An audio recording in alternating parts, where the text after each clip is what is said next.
Hey guys, welcome to target सरकारी नौकरी समीक्षा अधिकारी सहायक समीक्षा अधिकारी भर्ती परीक्षा की तैयारी में आज हम स्ट्रैटेजी वीडियो यानी आरओ 2023 के लिए अंतिम 15 दिनों में आप किस तरह से कौन से विषय को ज़्यादा समय देंगे, इस पर चर्चा करेंगे। आइए शुरुआत करते हैं और आज के इस वीडियो में सबसे इंपॉर्टेंट 4 महत्वपूर्ण बिंदुओं पर हम बात करेंगे कि इस परीक्षा में आरओ की जो परीक्षा आपकी होती है इसमें सबसे ज़्यादा प्रश्न कौन से विषय से पूछे जाते हैं आपको। इसके अलावा जो विषयों से प्रश्न ज़्यादा आते हैं उनमें कौन कौन से टॉपिक्स हैं जो रेगुलर पूछे जाते रहे हैं इस परीक्षा में, और इन टॉपिक्स पर आधारित आप नोट्स कैसे प्राप्त कर पाएंगे, इसी आज के इस वीडियो में हम डिस्कस करेंगे। और सबसे अगर आप देखेंगे इसमें सबसे महत्वपूर्ण यही होता है कि इसमें अंक मतलब ज़्यादा अंक स्कोर आप कैसे करें, तो हमें वो सारे विषय देखने होंगे जो ज़्यादा अंक स्कोर करने में ज़्यादा हेल्पफुल रहेंगे। तो आपसे रिक्वेस्ट है वीडियो को आप लाइक कीजिएगा और इसको शेयर भी कर दीजिएगा। जो लोग इस चैनल पर नए हैं सब्सक्राइब करके बेल आइकन प्रेस कर लें ताकि हमारे वीडियोस के नोटिफिकेशंस आपको समय से मिल सकें। वीडियो को आप शुरू से अंत तक देखिएगा। अब हम शुरुआत करते हैं और समीक्षा अधिकारी की जो भर्ती परीक्षा आपकी 2023 वाली है उसके लिए सबसे पहले हम जो प्रीवियस ईयर के पेपर हुए हैं आरओ के, जिसमें 2021 में पेपर हुआ, 17 में हुआ, 16 वाला और 14 में जो पेपर हुए हैं उनमें देखेंगे कि कौन से विषय से कितने प्रश्न पूछे गए हैं। उसी के अकॉर्डिंग अपनी तैयारी को आगे बढ़ाएंगे। देखिए, आप चारों वर्ष के पिछले 4 वर्ष के पेपरों का आकलन हमने लिया है। अगर आप देखेंगे उन पेपर्स में सबसे ज़्यादा प्रश्न जो पूछे गए हैं वो करंट अफेयर्स के पूछे गए हैं। तो करंट अफेयर्स के अगर आप देखेंगे 2021 में इस पेपर में 22 प्रश्न पूछे गए थे। 2017 में उससे पिछली बार जब ये पेपर हुआ तो 24 प्रश्न आपको देखने को मिले थे करंट अफेयर्स के आरओ के जीएस वाले पेपर में। उससे पहले 18, उससे पहले 21। तो हम एक मान सकते हैं कि 20 से लेकर के 24 या 25 प्रश्न तक ये संभावित है। ठीक है, ये वाला डेटा संभावित है 2023 की परीक्षा में। तो ये 1 या 2 प्रश्न आगे पीछे प्लस या माइनस आप मान करके चल सकते हैं। ठीक है, क्योंकि पिछले वर्षों के पेपर के आधार पर ही आकलन जो संभावना है कि वो 20 से 25 क्वेश्चन तक आपको करंट अफेयर्स के देखने को मिलते हैं, तो इसको हम इग्नोर नहीं कर सकते। सबसे पहले इसी पर आपको फोकस करना है। इसके अलावा इसमें अभी करंट अफेयर्स में कौन कौन से टॉपिक्स पर आपको ज़्यादा फोकस करना है वो अभी डिस्कस करेंगे। पहले एक बार विषयों को बता देते हैं। इतिहास की बात करें तो सेकंड पेपर ऐसा है आरओ का जिसमें सर्वाधिक प्रश्न आए हैं। तो देखो 2021 में अगर आप देखोगे तो 21 से 22 प्रश्न देखने को मिले थे इसमें, और 2017 में 25 और 19 और 2014 में देखो तो 20 प्रश्न। तो इसमें कभी भी मिनिमम अगर आप देखोगे तो 20 से कम प्रश्न नहीं पूछे गए पिछले 4 साल में। तो मिनिमम आप 20 रख सकते हैं। तो मिनिमम 20 क्वेश्चन और मैक्सिमम अधिकतम अभी तक 4 वर्षों में 20 से 25 क्वेश्चंस जो है इसमें पूछे गए। अब इसमें इतिहास में प्राचीन, मध्यकालीन, आधुनिक, ठीक है, ये तीनों सेक्शन के क्वेश्चन है, कंबाइंड फॉर्म में ही बताए हुए हैं ये। इसके बाद आता है Uttar Pradesh GK, UP GK के अगर आप देखोगे पिछले वर्षों के पेपर में इसमें 20 प्रश्न पूछे हुए थे। 17 में अगर आप देखोगे 17 प्रश्न, 15-16 प्रश्न के आसपास, यानी आप देख रहे हो कि 10 से ज़्यादा ही प्रश्न पूछे जा रहे हैं। तो हम इनका एवरेज 10 से 15 ले सकते हैं कि 10 से 15 क्वेश्चन आपको यूपी जीके पर मिल जाएंगे, जिसमें यूपी जीके में पैरेलल जो भारत का सामान्य ज्ञान है वही उसके पैरेलल सेम वही टॉपिक आपको उत्तर प्रदेश के सामान्य ज्ञान में देखने को मिलते हैं। इसके बाद आता है भूगोल, और भूगोल में 2 भूगोल हम पढ़ते हैं। एक तो हम भारत के स्तर पर देखते हैं, दूसरा विश्व के स्तर पर देखते हैं। ओवरऑल अगर आप दोनों को कंबाइन करोगे तो देखो यहाँ पर भारत के भूगोल और विश्व भूगोल के मिलाकर के 18 प्रश्न, 18 और 5 23, 18 प्रश्न 22 प्रश्न, यानी आप कह सकते हैं कि 20 से ऊपर ही, 20 से ज़्यादा और 25 से अंतर्गत ही ये प्रश्न पूछे जा रहे हैं भूगोल के। भूगोल में हमने दोनों भूगोल को कंबाइन करके बताया। राज्य व्यवस्था, इंडियन पॉलिटी के 12 से 15 प्रश्न, तो मिनिमम 9, 7, 8, 5 इतने पूछे गए। लेकिन ये जो आंकड़ा है वो 10 के ऊपर रहता है कभी कभी अगर आप देखेंगे। तो इसमें ऐसा नहीं है, आप देख रहे हैं कि हर साल ये फिक्स नहीं है कि इस विषय से इतने ही प्रश्न आएंगे। अंदाज़ा इस बार का ये है 2024 यानी अब अगले महीने में जो परीक्षा आपकी होने वाली है, अंदाजन की इतने मिनिमम क्वेश्चन से मैक्सिमम क्वेश्चन की रेंज रहने वाली है। इसमें प्लस माइनस कुछ हो सकते हैं आपके, क्योंकि ये एक अंदाज़ा है पिछले वर्षों के आकलन के आधार पर ही। ऐसा करने से हमें एक रफ आइडिया लगता है कि हमको जो है ज़्यादा ध्यान कौन से टॉपिक पर देना है, कौन से विषय पर देना है। इसके अलावा राज्य व्यवस्था में हो गया, और रीजनिंग में बिल्कुल फ्री के आपको मिलेंगे कम से कम 10 क्वेश्चन इसके मान करके चलिए। ठीक है, 5 से 10 ले रहे हैं, मिनिमम 5 और मैक्सिमम 10 क्वेश्चन इसके आपको मिलेंगे, और बहुत आसान है। आज आपके लिए बता देते हैं कि एक क्लास आएगी रीजनिंग की मैराथन की 5, साढ़े 5 बजे। उसमें 5 से 6 टॉपिक कराए हैं, उनको कर लीजिएगा, उसी में से आपके सारे प्रश्न आ जाएंगे। पर्यावरण के 5 से 10 क्वेश्चन मिलते हैं आपको देखने को। पर्यावरण के कौन कौन से टॉपिक है अभी डिस्कस करेंगे। और विज्ञान में जीव विज्ञान, भौतिक, रसायन को मिलाकर के 10 से 12 प्रश्न आपके बनेंगे। इसके अलावा जो अन्य विषय हैं उनको हमने यहाँ शामिल नहीं किया है, यानी हमने वो केवल मुख्य विषय लिए हैं, ठीक है, जिन पर आपको ज़्यादा फोकस करना है। तो ये प्रश्नों की संख्या 2021 में पूछे गए हैं प्रत्येक विषय से, ये 2017 में पूछे गए हैं, ठीक है। उसी के आधार पर एक अनुमान ये है 2024 में कि इस रेंज में संभावना है कि क्वेश्चन यहीं से पूछे जाएं आपको, मिनिमम इतने और मैक्सिमम इतने। अगर इससे ज़्यादा मिल जाते हैं तो बड़ी अच्छी बात है, और अगर इतने भी मिलते हैं तो बहुत ही सही है, क्योंकि ये पिछले वर्षों का जो ट्रेंड है वो इतना मिनिमम तो इतना बता ही रहा है कि इतने से इतने प्रश्न इस रेंज में पूछे हुए हैं। तो हमने वही रेंज को यहाँ पर आपको बताया। तो इसी ऑर्डर में आप अपने जो परीक्षा के लिए सब्जेक्ट आपने चुने हैं वो इसी ऑर्डर में आप रिवीजन करते हुए चलिए। अब आगे बताते हैं कि इन विषयों के अंतर्गत कौन कौन से टॉपिक, और एक चीज़ और बता देते हैं, जैसे हमने आपको ये जितने विषय बताए हैं और जितने आज टॉपिक को बताएंगे, एक ऐसा कंबाइंड वीडियो भी हम आपके एग्जाम से पहले लेकर के आएंगे जिसमें सारे टॉपिक सभी विषयों के एक साथ शामिल होंगे, ठीक है। तो परीक्षा से 2 या 3 दिन पहले लेकर के आएंगे उसको, या और पहले भी अगर कोशिश रही या पूरा तैयार हुआ तो वो पहले ही मिल जाएगा। तो इसमें देखो करंट अफेयर्स, सबसे पहले करंट अफेयर्स की ही बात कर लेते हैं। तो करंट अफेयर्स में 2023 का करंट अफेयर्स आपको पढ़ना है, और हम उसमें पूरे वर्ष भर की घटनाओं पर थोड़ी नज़र डालेंगे। 1 साल का करंट अफेयर्स तो मिनिमम आपको पढ़ना ही होगा, ठीक है, क्योंकि कुछ घटनाएं ऐसी होती हैं या कुछ इवेंट ऐसे होते हैं जो साल की शुरुआत में होते हैं, साल के अंत में होते हैं, तो ज़रूरी होते हैं, उनको आप स्किप नहीं कर सकते। इसमें जैसे नोबेल पुरस्कार आपको देखना है, पुरस्कारों में देखना है रमन मैग्सेसे ज्ञानपीठ, बिहारी पुरस्कार, साहित्य अकेडमी, राष्ट्रीय फिल्म पुरस्कार, ऑस्कर, एटलीस्ट इन पर ज़्यादा फोकस करना है। इसके अलावा भी हमने और आपको करवाए हुए हैं पुरस्कार।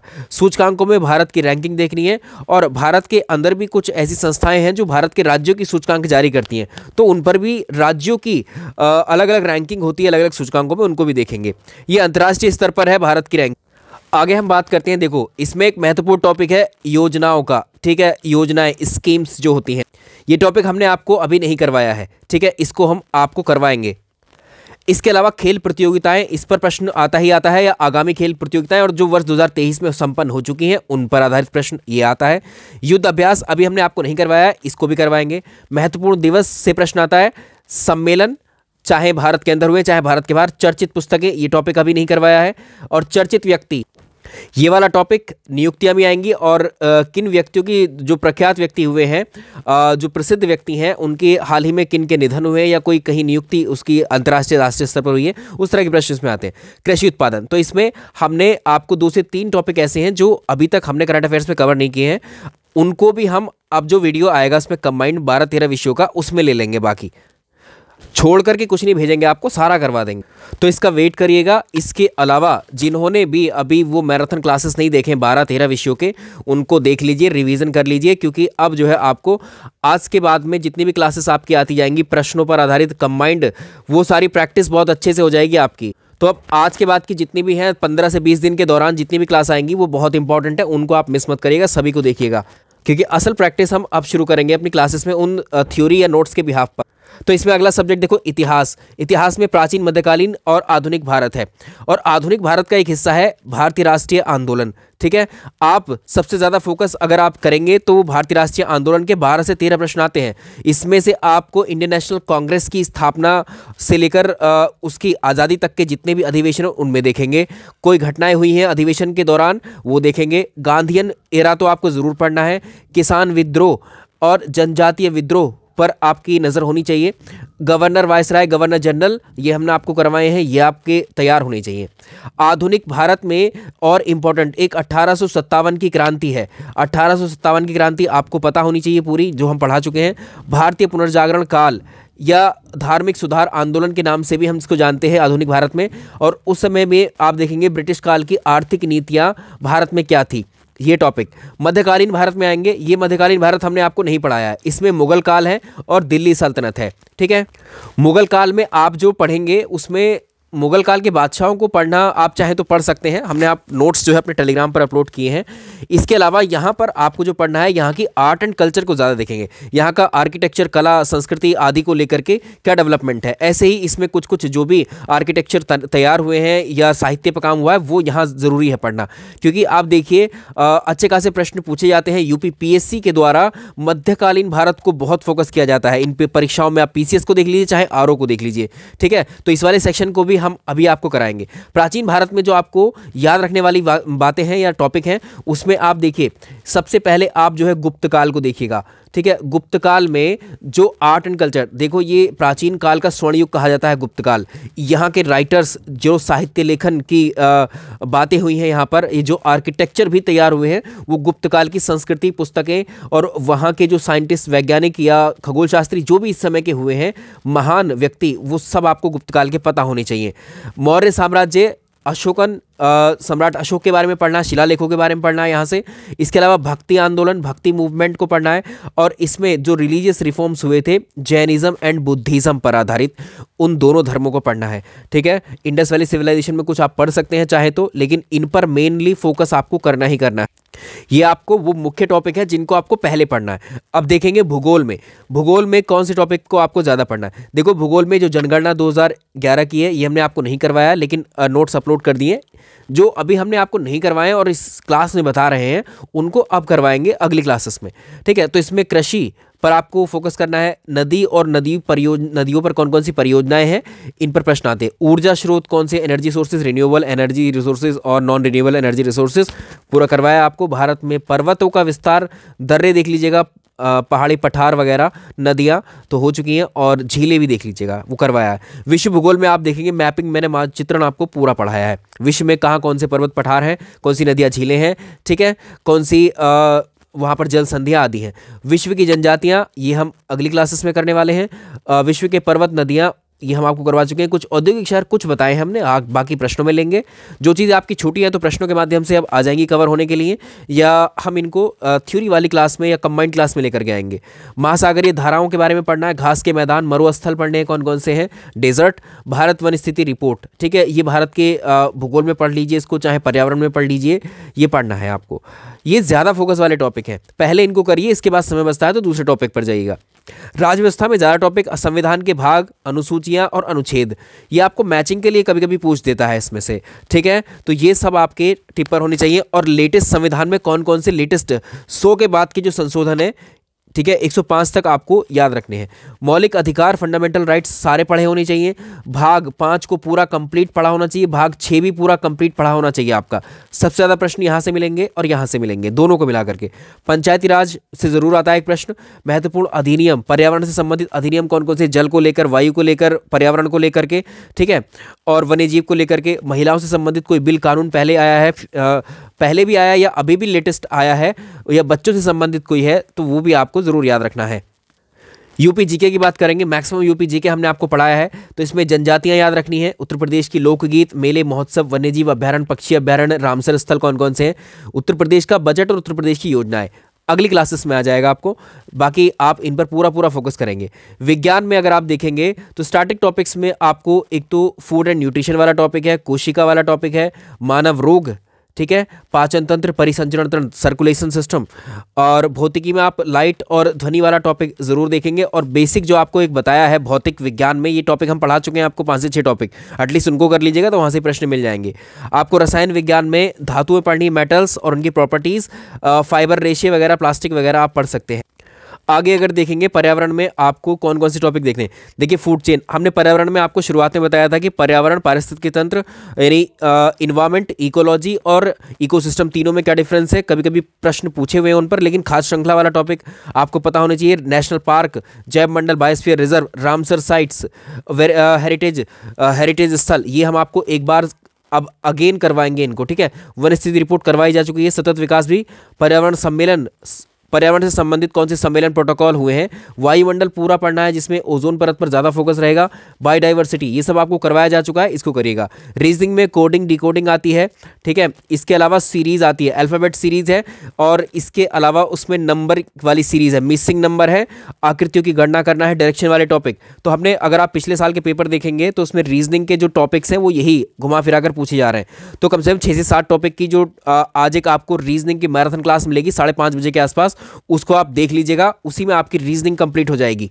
अब एक सबसे ज़्यादा प्रश्न जो पूछा जाता है वो नोट्स का है कि नोट्स आपको कैसे मिलेंगे। तो ये वाला टेलीग्राम चैनल, आप टेलीग्राम पर जाइएगा, अपने मोबाइल में आपका टेलीग्राम एप्लीकेशन होगा पहले से ही, टेलीग्राम में सर्च करिएगा टारगेट सरकारी नौकरी, और ये आपको ऐसे लिखा मिलेगा और इसमें जो लोगो है ना, जो चैनल का लोगो रखा है वही हमने इसका लोगो रखा है। उसमें आप पहचान पाएंगे हमारे नोट्स कौन से हैं, हमारा चैनल कौन सा है। तो इसमें देखिए 15,000 14.9 के सब्सक्राइबर, यानी लगभग 15,000 सब्सक्राइबर हैं इस चैनल में। इसी में आप जो है ज्वाइन हो जाइएगा। इसी में देखो ये नोट्स अपडेट किए हैं, अपलोड किए हैं आपकी क्लास से पहले। तो ये कुछ और नोट्स हैं, ये आप यहाँ से डाउनलोड कर लीजिएगा। ये PDF है, इनको डाउनलोड करिएगा। देखिए, और ये भी हमने आपको अपलोड किए हैं, ये सब आप डाउनलोड कर लीजिएगा। इसको ज्वाइन करके रखिएगा, ये बहुत इंपॉर्टेंट है। ये वाला जो टेलीग्राम चैनल है, इसी में आपको कोई भी वीडियो का अपडेट, कोई भर्ती से संबंधित नोटिफिकेशन या नोट्स आदि या कोई भी सूचना आपको यहाँ से मिलेगी। ठीक है, अब याद रहेगा ये टेलीग्राम। तो जो टॉपिक आपके रह गए, जैसे इसमें रसायन है और जनगणना वाला टॉपिक है, ये हमने अभी नोट्स अपलोड किए हैं, इनको आप डाउनलोड कर लीजिएगा।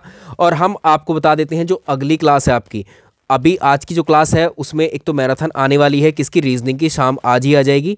इसके अलावा आपकी हिंदी की क्लास बचेगी, हिंदी की मैराथन भी आपको करवा दी जाएगी। तो इसके हिंदी के साथ ही मेरा वाला जो वादा था वो पूरा हो जाएगा आपका थ्योरी का। ठीक है, अब प्रैक्टिस की बारी है। 15 से 20 दिन का हम समय ले रहे हैं, या 15 दिन ही मान करके चल रहे हैं। तो 15 दिन में जितनी भी प्रैक्टिस क्लासेस आएंगी वो बहुत इंपॉर्टेंट होंगी। उसमें हम आपको पूरा एक विषय की एक ही वीडियो बनाएंगे। जैसे हिस्ट्री आएगी प्राचीन भारत की, तो प्राचीन भारत में एक ही वीडियो में हम सारे क्वेश्चन कवर करेंगे, इंपॉर्टेंट वाले जो परीक्षा में ज्यादा संभावनाएं बनती हैं और प्रीवियस ईयर को ध्यान में रखते हुए। ठीक है, दूसरा ऐसे ही ज्योग्राफी, हिस्ट्री, पॉलिटी सबकी इसी तरह से आएगी। हम ज्यादा नंबर ऑफ वीडियोस पे फोकस नहीं करेंगे, हम एक ही वीडियो में सारा कवर करने की कोशिश करेंगे ताकि आपका समय बहुत सारा बच जाए और वहीं से सारे प्रश्न तैयार हो जाएं। एक ही प्रश्न के साथ जोड़कर हम कई सारी जानकारी आपको देंगे ताकि आपकी समझ में वो अच्छे से बैठ जाए। तो मेरे ख्याल से इतना आपको प्रैक्टिस हो जाएगा तो क्वेश्चंस मैक्सिमम आपको मिलने की संभावना रहेगी परीक्षा में। ठीक है, अब ये तो कहा नहीं जा सकता है कि ज़्यादातर प्रश्न कहाँ से पूछे जाएंगे, क्योंकि इतने सारे पेपर हुए हैं पिछले साल के, उसमें भी आप देखेंगे कि किसी तरह के क्वेश्चन बहुत सारे रिपीट भी होते हैं और बहुत सारे नए क्वेश्चन भी लगते हैं आपको कि हाँ मैंने ये कभी नहीं पढ़ा। तो हमारी कोशिश ये रहेगी एटलीस्ट दूसरी परीक्षा में जो प्रश्न पूछे हुए हैं, आरओ एरो में नहीं पूछे गए थे वो कभी, तो उनको भी हम समावेश यहाँ पर कर लें। ठीक है, आज के सेशन में इतना ही रखते हैं। इवनिंग में जो क्लास आएगी उसको ध्यान से पढ़ लीजिएगा रीजनिंग की, और कल से हमारी प्रैक्टिस क्लासेस शुरू हो रही हैं। ठीक है, प्रैक्टिस क्लासेस में हम आपको अलग अलग विषय की सभी ऑब्जेक्टिव क्वेश्चंस को शामिल करेंगे, सारे चैप्टर्स की एक साथ एक ही वीडियो में। चलिए, thank you so much. Video को लाइक एंड शेयर जरूर कर दीजिएगा।